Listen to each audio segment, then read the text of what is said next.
If your Bitcoin is sitting on an exchange right now, like Coinbase, Binance, Kraken, or any one of them, you do not fully own that Bitcoin.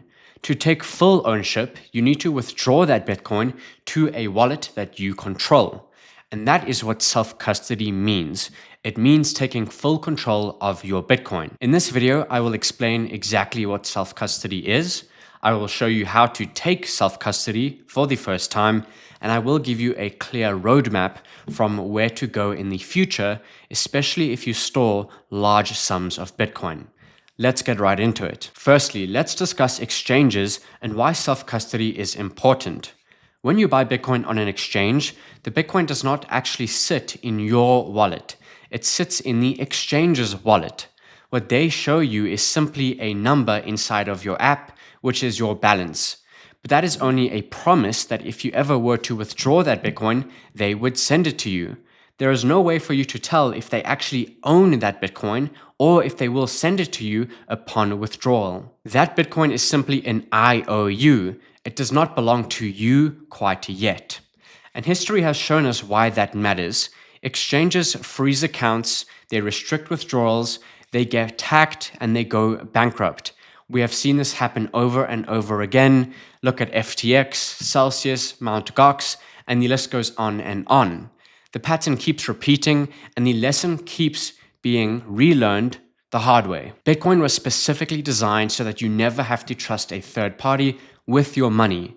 But if you hold your coins on an exchange, that is exactly what you are doing. You are trusting that exchange to actually own your Bitcoin in the first place and then keep it safe. To take full advantage of what Bitcoin actually is and what it offers to us, you must take self-custody, and that is true financial freedom. Now, before I show you how to set up your first wallet and take self-custody, let's quickly discuss how Bitcoin wallets actually work. There's one thing you need to understand. Your Bitcoin does not sit inside a wallet the way cash sits inside of a physical wallet. Bitcoin lives on the Bitcoin network, which is a global computer ledger. Your wallet does not hold that Bitcoin. What it does hold is keys. These are cryptographic keys that prove the Bitcoin is yours, and this allows you to spend that Bitcoin. You can think of it kind of like a debit card. Your money is not inside the physical card. That money sits with the bank. The card is just proof that you are allowed to access that money. A Bitcoin wallet is very similar. It holds keys, not the Bitcoin itself. The most important component here is the seed phrase. When you set up a new Bitcoin wallet, you are given a set of 12 or 24 words. Those words control your entire wallet, and you will see one shortly when we set up our first wallet. You need to understand that anyone who has those words has your Bitcoin. If you lose those words, you cannot access your coins anymore. There is no customer support or anybody to call if something goes wrong. You must keep your seed phrase secure. Now let's take a look at how to take self-custody of your coins. To do this, you need to set up your own Bitcoin wallet. This is one where you hold the seed phrase yourself and nobody else has access to that seed phrase. Once you've set your wallet up, you need to withdraw the Bitcoin from the exchange onto the new wallet you have created. You do that by sending Bitcoin from the exchange to the Bitcoin address that you will see inside your wallet. Once the funds hit your wallet and confirm inside of your wallet, nobody else can access those coins, not even the exchange. They cannot freeze those coins, restrict them, or lose them. They are all yours and they are now your responsibility. What we will do now is take a look at how to set up a basic Bitcoin wallet and take self-custody. Before we begin, one thing worth understanding is that there are hundreds of different Bitcoin wallets out there. You can use any Bitcoin wallet you like, and they will all do a very similar job. They hold your keys and allow you to send and receive Bitcoin. Some are more secure than others, and I will explain that after the demo. But for now, I will show you BlueWallet. I'm a big fan of BlueWallet. It's completely free and it's available on the iOS and Android App Store. So we are going to take a look at BlueWallet for this demonstration. Here I am on my phone now and I have opened the App Store and searched for BlueWallet. I already have it downloaded, so I can click on open, but you will need to download it for the first time if you haven't already. When you're inside BlueWallet, you should be greeted with a screen like this. And as we can see, we have the option to add a wallet. That is what we want to do. So I will click on add now. And then the first thing we need to do is give this wallet a name. For me, I will just call this demo wallet, but you can name it anything you want. Now we need to select the wallet type, Bitcoin or multi-sig vault. We are just going to leave this on Bitcoin, and then we will click on create. Now you will be displayed a seed phrase. These are the 12 words that will back up your entire Bitcoin wallet. These are the words that access your coins. What you need to do now is write this down and keep a copy in a safe and secure location. It is not a good idea to take a screenshot of this or type it into your notes. Rather, write it down physically and keep a copy in paper for now. One thing you need to understand is that these 12 words are not locked to BlueWallet. They are not your BlueWallet password. They will work in any Bitcoin wallet you download.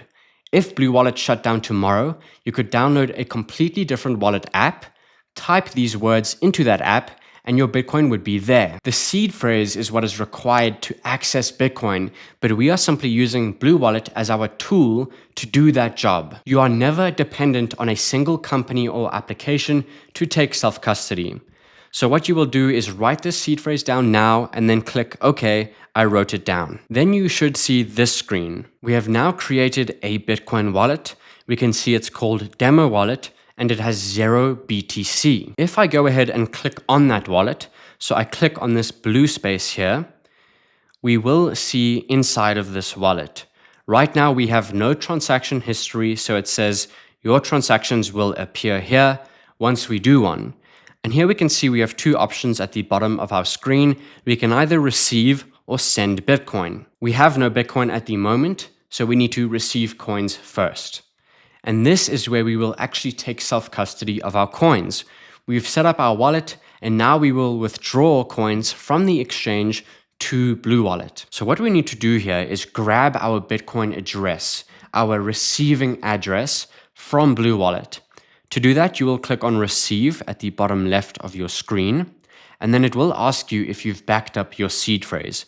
We wrote it down, so I will click on Yes, I have. And now you will see your Bitcoin address. You can think of this address like your email address. You can give this to people and they can send you Bitcoin, just like they might send you an email. So what you could do is either click on the address to copy it, or you can use the QR code you are seeing now to show that to your exchange and then to withdraw the Bitcoin. What you do now is you go to your exchange.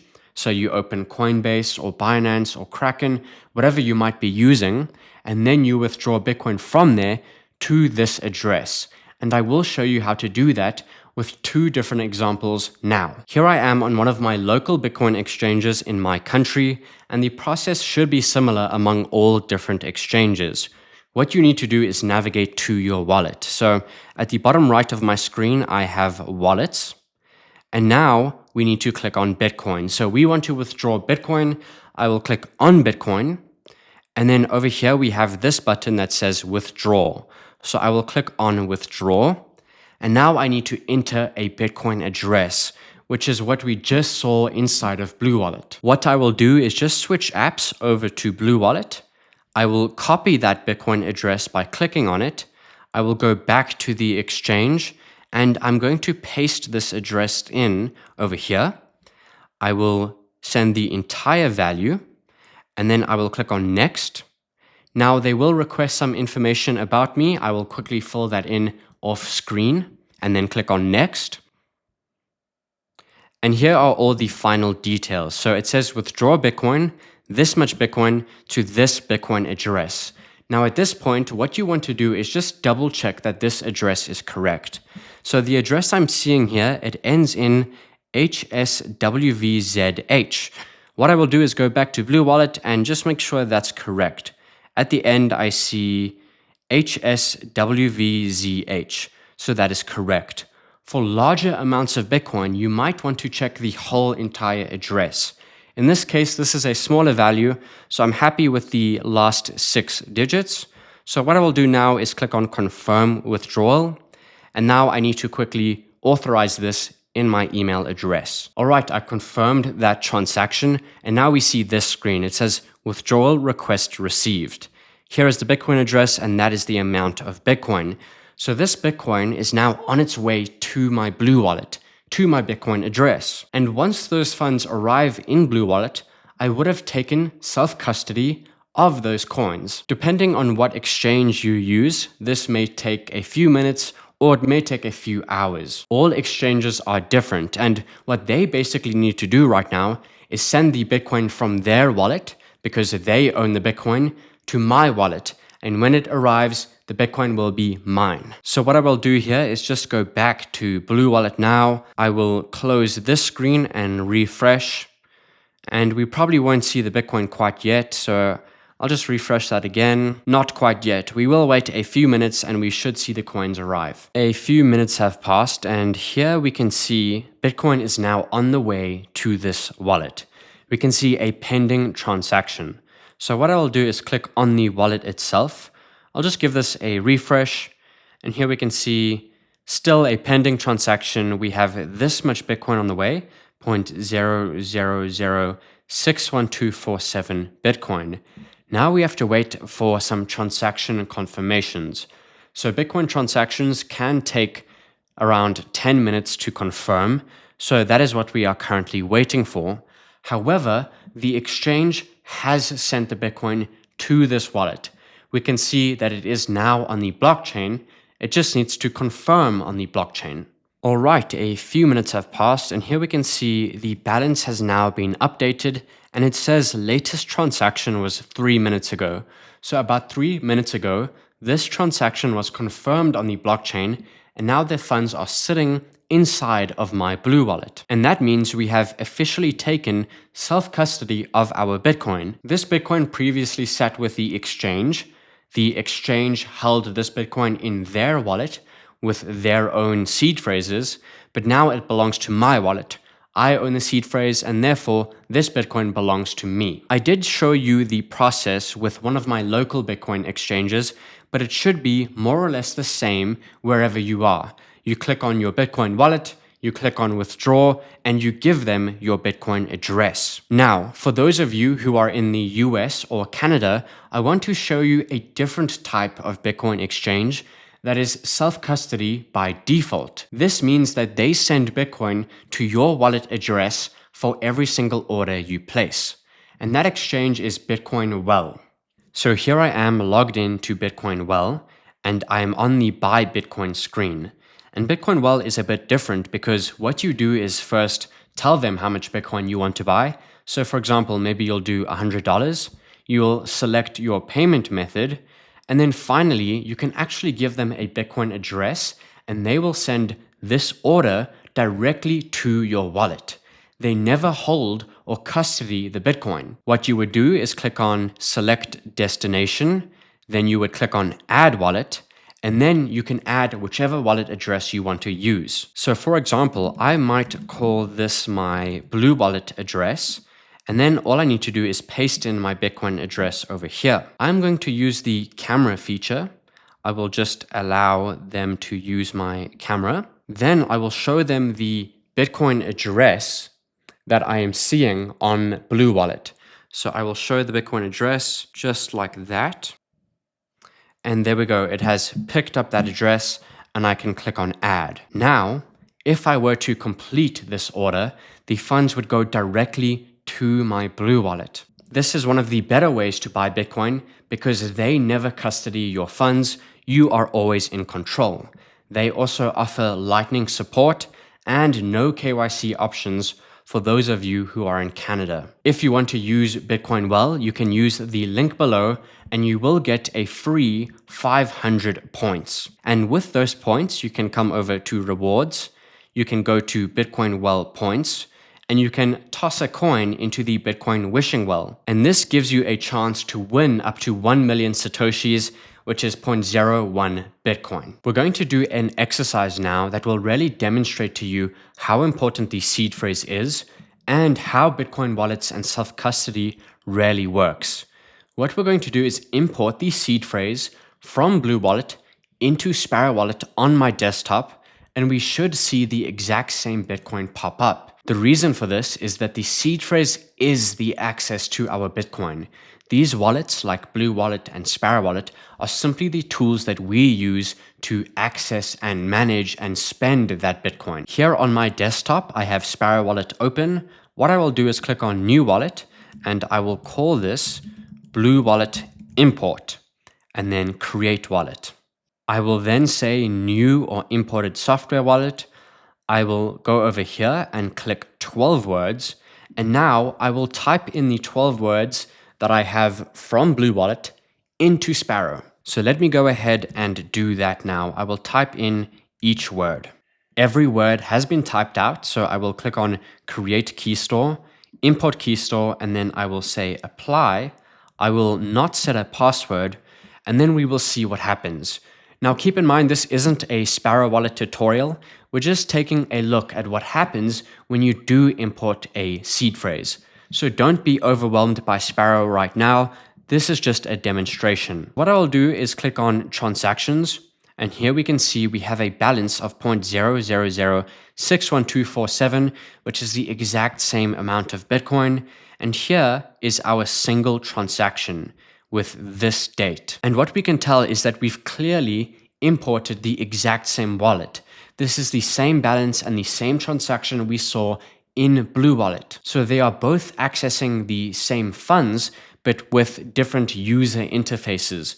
One was on my phone and one is here on desktop. On Sparrow Wallet, you could also click on Receive, and it will show you a Bitcoin address, the same address you would see in BlueWallet right now if you clicked on Receive, because they're the same wallet. You don't have to do this step to take self-custody. I just thought I would show you to really reinforce your understanding of how these wallets work. And that is the entire process. We set up our first Bitcoin wallet, we withdrew from the exchange, and we now have self-custody of our Bitcoin. But that is not the final destination. There are a few more things I want to discuss. Firstly, you must understand that the BlueWallet that we just set up sits on an internet-connected device. My BlueWallet is on my phone. The problem is phones and computers can be hacked or compromised. If they are hacked, my Bitcoin and my seed phrase might be at risk. This is okay if you have a smaller amount of Bitcoin or if you are still learning the ropes.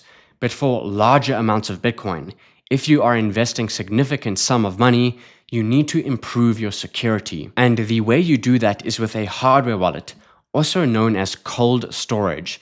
This is a dedicated physical device that is designed specifically to secure Bitcoin. Here is an example of what a cold wallet or a hardware wallet looks like. What makes these devices different is that your seed phrase is generated completely offline, and your Bitcoin transactions are signed offline as well. This becomes your Bitcoin wallet instead of something that sits on your phone or your computer. So while using your phone or your computer are a great start to getting to learn the ropes, ultimately, if you're securing large sums of money, you probably want a hardware wallet to self-custody your coins for the long run. Now, I do understand that people who are new to Bitcoin or new to self-custody might find this a bit overwhelming. But what you need to understand is that Bitcoin gave us something that is new: the ability to hold money with no trusted third party ever being involved.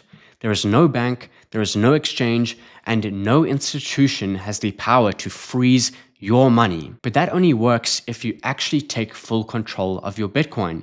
I highly recommend taking the time to learn self-custody properly, and you will own your money in a way that most people could never throughout history. Now, if you need hands-on help with anything Bitcoin, whether it be taking self-custody for the first time or designing an ultra-secure hardware wallet system, I offer one-on-one consulting where we can work through everything together. I will teach you everything you need to know about self-custody along the way and make sure you do everything properly. I will leave a link to that below, along with a free guide covering the most common mistakes I see people making when taking self-custody. That is the end of this video, and I will see you in the next one. Cheers.